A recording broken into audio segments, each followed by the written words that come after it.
नमस्कार दोस्तों, आज फिर आपका स्वागत है क्राउन इमिग्रेशन के यूट्यूब चैनल पर। तो आज का जो हमारा डिस्कशन है वो है स्टडी इन यूके के बारे में हम डिस्कस करेंगे।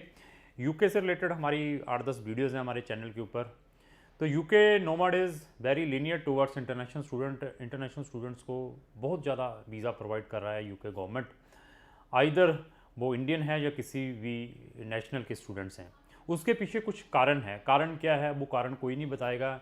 एजेंट्स तो सिर्फ यही बताते हैं कि चलो स्पाउस के साथ, चलो बच्चों के साथ, विदाउट आइलेट्स भी चलो। लेकिन जो टेक्निकल इसके पीछे रीज़न है वो क्या है, क्योंकि यूके जो ब्रेक्जिट है उसके जो ट्रांजिशनल पीरियड के बीच में खड़ा हुआ है, क्योंकि इन्होंने अपनी जो डेडलाइन 31 दिसंबर 2020 की दे दी हुई है। ड्यूरिंग दिस ट्रांजिशनल पीरियड के दौरान वो क्या चाहता है कि अपनी कंट्री को बैलेंस करना चाहता है, जो कि इम्बैलेंस हो जाएगी जब ये ट्रांजिशनल पीरियड ख़त्म हो जाएगा। क्योंकि 31 दिसंबर के बाद जो वहाँ के ईयू सिटीजन हैं यूके के अंदर वो चले जाएंगे। जाने के बाद वहाँ पर क्या होगा, मतलब काफ़ी जो एम्प्लॉयर हैं उनको एम्प्लॉइज़ नहीं मिल पाएंगे।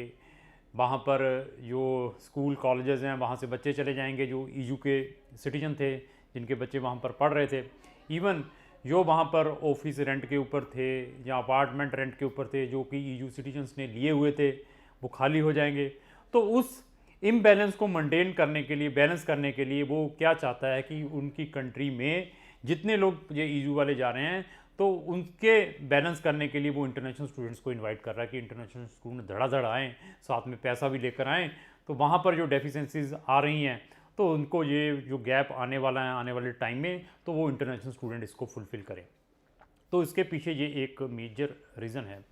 तो जब भी किसी को पैसे की रिक्वायरमेंट होती है तो वो लीनियर हो जाता है।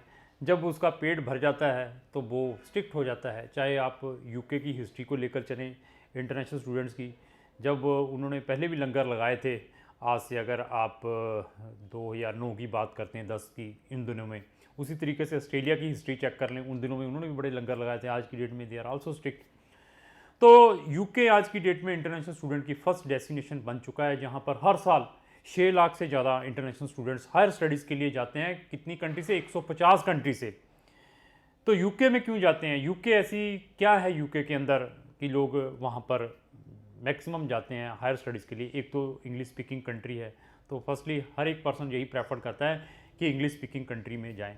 दूसरा क्या है, यूके ने पूरे वर्ल्ड के ऊपर राज किया हुआ है और बहुत सारी कंट्रीज़ उनकी कॉलोनीज़ रही हैं, चाहे उसके अंदर इंडिया क्यों ना हो। तो इंडिया के ऊपर भी उन्होंने काफ़ी टाइम राज किया है। इंडिया भी एक कॉमनवेल्थ कंट्री है, एक तो ये भी रीज़न है। और इंटरनेशनल स्टूडेंट्स की ये इन्वेंशन भी यूके से ही स्टार्ट हुई है। यूके में ही सबसे पहले जो इंटरनेशनल स्टूडेंट पढ़ने गए थे, अगर आप हिस्ट्री भी उठा कर देते हो, उसके कंसेप्ट को देखते हुए बाकी कंट्रीज़ ने भी ये इंटरनेशनल स्टूडेंट का कंसेप्ट स्टार्ट किया है, चाहे वो ऑस्ट्रेलिया है, चाहे वो न्यूजीलैंड है, चाहे यूएसए है, चाहे कनाडा है। तो आज की डेट में ये थर्ड ऐसी डेस्टिनेशन बन चुका है इंटरनेशनल स्टूडेंट्स के लिए। फर्स्ट हमारी आज की डेट में कनाडा आ चुकी है, फिर यूएसए है, तो देन फिर हमारे पास यूके और जर्मनी आता है। तो यूके ने अभी ट्रिमेंडस चेंजेस की है अपने वीज़ाज़ के टूवर्ड्स इंटरनेशनल स्टूडेंट्स को। विदाउट IELTS भी दे रहा है, जिनके 65% हैं इंग्लिश में, तो उनको भी वीज़ा दे रहा है, क्योंकि आज की डेट में उनको पैसा चाहिए। तो एक्चुअली ऑन ग्राउंड सिचुएशन क्या है, ये वीडियोस में मैं फैक्ट बताऊंगा, उसके बाद आपने डिसीजन लेना है। थोड़ा लुफ्त ले लें कॉफ़ी का भी, उसके बाद में आपने डिसीजन लेना है। वहाँ पे ऑन ग्राउंड सिचुएशन क्या है कि जॉब्स की अवेलेबिलिटी नहीं है। और कोविड की सिचुएशंस को देखे, मैं ये नहीं कह रहा यूके में, किसी भी कंट्री में आज की सिचुएशन ऐसी है कि जॉब्स की बड़ी प्रॉब्लम है। सेटलमेंट पॉलिसीज़ इतनी फेवरेबल नहीं है यूके के अंदर।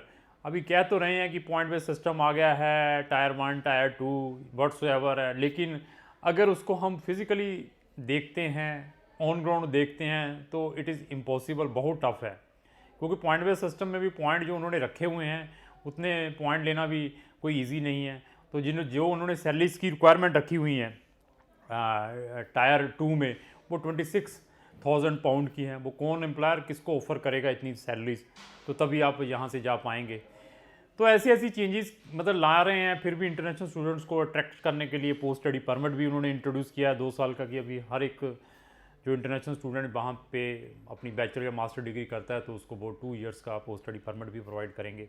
को मतलब बढ़िया बढ़िया सी अट्रैक्शन सी चीज़ें दे रहा है। बट ओवरऑल देखते हैं जाने के बाद जो पहले का समा था, आज से 10 या 15 साल पहले वहाँ पर बहुत पैसे थे, लोग बहुत पैसे वहाँ से इकट्ठा करके लाए हैं, इंडिया में भी वहाँ पर सेटल्स भी हुए हैं।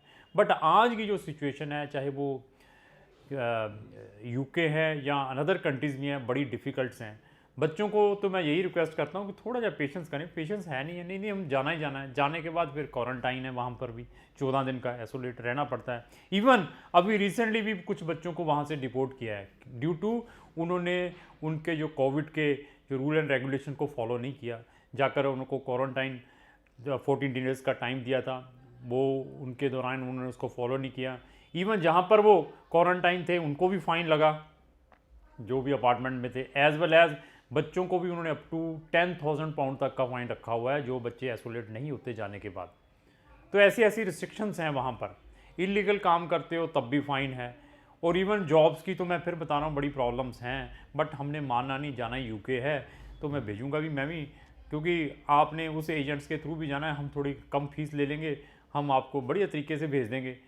मतलब ये नहीं करेंगे कि आज जी 2 लाख वाला, मतलब 2 लाख वाला एक पैकेज इंट्रोड्यूस हुआ है। मैं पढ़ रहा था, एक ने 3 लाख वाला इंट्रोड्यूस किया, इसने 4 लाख वाला सिर्फ 2 लाख लगाकर, और 45% वाले भी यूके में पहुँचे। तो ये नहीं समझ लगता भाई पढ़ने जा रहे हैं, वहाँ पे सेटलमेंट होने जा रहे हैं, जॉब करने जा रहे हैं, ये करने क्या जा रहे हैं, कंसेप्ट क्या है। मतलब बड़े गलत कंसेप्ट से हम किसी प्रोडक्ट को मतलब बेचते हैं तो हम भी बड़े कंफ्यूज हो जाते हैं। हम इतना पढ़ते हैं लिखते हैं तो जब ये चीज़ें देखते हैं तो हम कंफ्यूज होते हैं कि हमारे पास कहाँ क्लाइंट आएंगे जी। जो 45% वाला बच्चे जा रहे हैं वहाँ पर 2 लाख लगाकर, हमारे पास जो यूनिवर्सिटी है वो कहती है कि साल की फ़ीस ही 10,000 पाउंड है, 9,000 पाउंड है, ये देनी पड़ेगी, एटलीस्ट एक सेमेस्टर की तो देनी पड़ेगी। हमारे पास कोई ऐसी यूनिवर्सिटी नहीं जो कहती है कि डिपॉजिट दो 1500 या 2,000 का। तो उसके बाद क्या है, जब वहाँ पहुँच जाएंगे उसके बाद तो फीसेस देनी पड़ेगी, नहीं देंगे फिर क्या होंगे, इलीगल हो जाएंगे। इलीगल हो गए क्या करेंगे वहाँ पर, बट वो आपके अंदर है ही नहीं है नॉलेज, नहीं जी देखेंगे क्या करना है। पहुँचने के बाद वो टाइम चला गया हुआ है आज की डेट में, मतलब बहुत डिफ़िकल्ट है ऑन ग्राउंड देखते हैं तो यूके में भी अगर आप जाना चाहते हैं, अगर आपकी अप्रोप्रिएट प्रोफाइल है, मैं ये नहीं गप्पे मारूंगा, मैं 45% वाले को भी भेजूंगा, मैं 2 लाख में भी भेजूंगा। मैं तो यही बताऊंगा कि अगर आपके अप्रोप्रिएट परसेंटेज है इंग्लिश में 65% तो IELTS वेव ऑफ है, तो फिर रिक्वायरमेंट नहीं है। जहाँ आपके कम है तो फिर IELTS चाहिए। बच्चों के साथ भी जा सकते हैं, स्पाउस के साथ भी जा सकते हैं।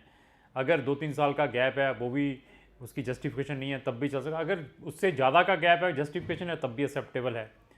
तो यूके एक ऐसी कंट्री है, इसके साथ मैंने बड़ा क्लोजली वर्क किया है। इवन आप हमारी पुरानी वीडियोस देख लीजिए, हम उस टाइम से इसको डील कर रहे हैं जब HSMP चलता था, जिसको हम हाईली स्किल्ड माइग्रेशन प्रोग्राम कहते हैं, जो कि नोमाडेज इट इज़ कॉल्ड टायर 1। या उस समय से हम डील कर रहे हैं जब working holiday WHM working holiday maker visa था, 2 साल का मिलता था। वो 2 साल ही बच्चा वहाँ पे वर्क कर सकता था। फिर उन्होंने 1 साल वर्क किया, 1 साल वहाँ पे स्टडी का बताया, और मैक्सिमम हम WHM वीज़ाज़ अपील के थ्रू लेते थे। हम उस टाइम इवन मतलब ये लेकर चलिए कि उस टाइम जो बड़े लोग थे अपने डोमेस्टिक वर्कर को वर्क परमिट के थ्रू वहाँ पर यूके में ले जा सकते थे, ऐसे प्रोविज़न थे। तो जो आज की डेट में ये वो सारे के सारे इन्होंने ये वीज़ा सिस्टम को सबको ये उन्होंने डिसकंटिन्यू कर दिया हुआ है। तो इसके साथ एक्सपीरियंस ये है कि यूके कंट्री एक ऐसी कंट्री है जो कि प्रॉपर डॉक्यूमेंटेशन की वेरिफिकेशन करती है। चाहे आपने अपने एकेडमिक डॉक्यूमेंट लगाए हैं, चाहे आपने IELTS लगाया हुआ है, चाहे आपने मैरिज सर्टिफिकेट लगाया हुआ है, चाहे आपने अपनी कोई बैंक स्टेटमेंट लगाई हुई है, उसकी प्रॉपर वेरिफिकेशन के बाद वो डिसीजन देते हैं। तो यूके में कभी भी आपने चाहे का एक लुफ्त हो,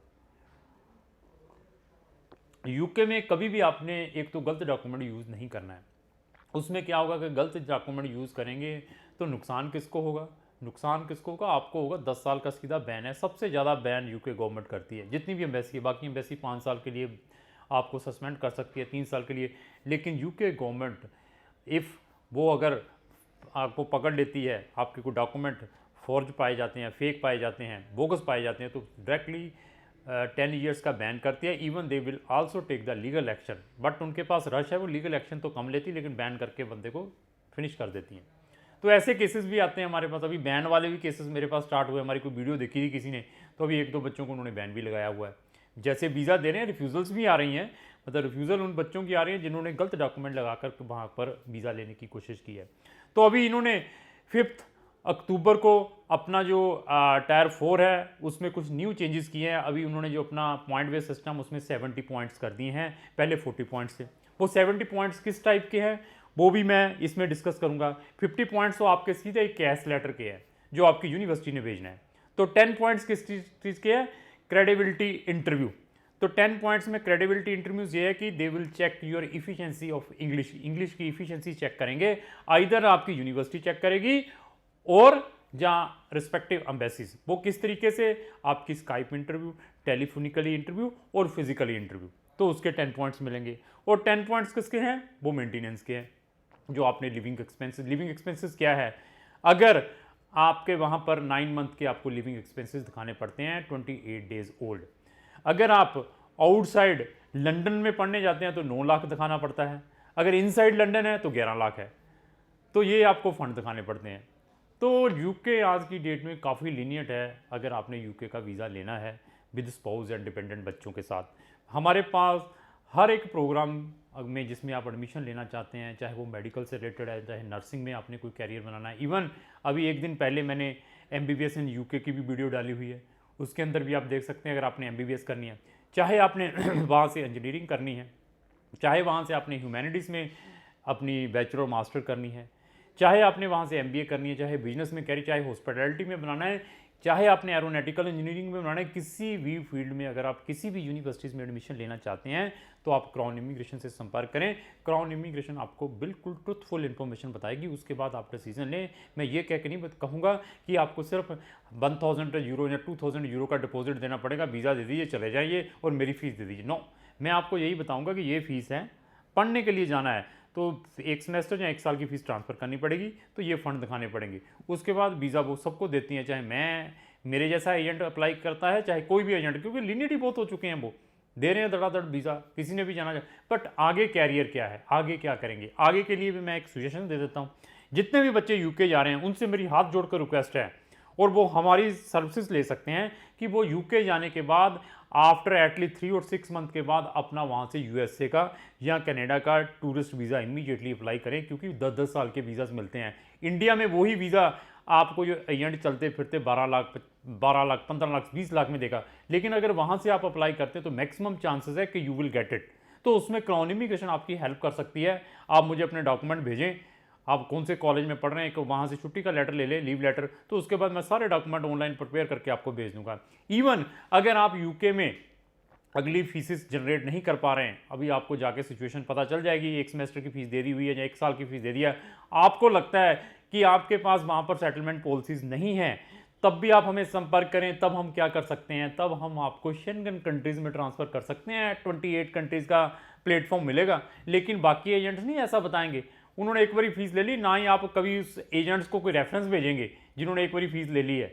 लेकिन हमारे पास मैक्सिमम रेफरल क्लाइंट है, मोथ एडवर्टाइजिंग के थ्रू क्लाइंट्स आता है, क्योंकि हमने उसको फैक्ट बताकर भेजा होता है। तो उनके लिए क्या ऑप्शन है, अगर उनको 6 महीने के बाद, 1 सेमेस्टर के बाद या 1 साल के बाद वो अपनी स्टडी डिसकंटिन्यू करना चाहते हैं, उनको पता चल गया कि यहाँ पर सेटलमेंट पॉलिसी नहीं है, तो उनको हम ईजीली पुर्तगाल में माइग्रेट करवा सकते हैं वहाँ से, क्योंकि पुर्तगाल में हमारा ऑफिस है। वहाँ से आपका शेंगन वीज़ा कैसे लगवाना है वो हम सारे आपको डॉक्यूमेंट्स भेजेंगे, यहाँ से प्रिपेयर करके आपने वीज़ा अप्लाई करना है और वहाँ पहुँच जाना है। हाँ, जो बच्चों की प्रोफाइल अच्छी हैं वहाँ से आगे हायर स्टडीज़ कई और अच्छी कंट्रीज़ में ढूंढ रहे हैं, कनाडा में ढूंढ रहे हैं, या ऑस्ट्रेलिया में ढूंढ रहे हैं, न्यूजीलैंड में ढूंढ रहे हैं, जिनका कैरियर आगे, जिनका मतलब यही है मोटो कि मैंने आगे पढ़ना है, उनके लिए भी हम हेल्प कर सकते हैं। जैसा आप चाहते हैं, आपकी क्या रिक्वायरमेंट है, उसके अकॉर्डिंग हम आपकी हेल्प कर सकते हैं। तो इवन अगर आपने यूके में भी जाना है तो आप हमें एक बार ज़रूर संपर्क करें, हम आपको बिल्कुल बढ़िया गाइडेंस प्रोवाइड करेंगे। ये नहीं कहेंगे कि 2 लाख लगाकर यूके चले जाएं और जब जाते हैं वहाँ पर तो देखते हैं कुछ और निकलता है। ये नहीं कहेंगे 45% वाले, 45% वाले तो प्लीज़ ना आएँ। 45% वाला नहीं आना है, उसके पास IELTS है तो उनका मैं काम करवा पाऊँगा, वैसे हमसे नहीं हो पाएगा, क्योंकि हम इतने बड़े या इतने एक्सपर्ट कंसल्टेंट नहीं हैं। तो यूके से रिलेटेड अगर आपकी कोई भी आपकी क्वेरीज़ है तो आप जितने भी हमारे ये नंबर इस स्क्रीन के ऊपर डिस्प्ले हैं उनमें लिख कर डालिए, अपनी क्वेरीज़ भेजिए, तो मैं इमीडिएटली आपको उनका सॉल्यूशंस और उनकी रिप्लाई करूंगा। तो लास्टली मेरी यही रिक्वेस्ट है कि अगर आपको ये मेरी वीडियो अच्छी लगती है उसको लाइक एंड शेयर करना होगा। Thank you.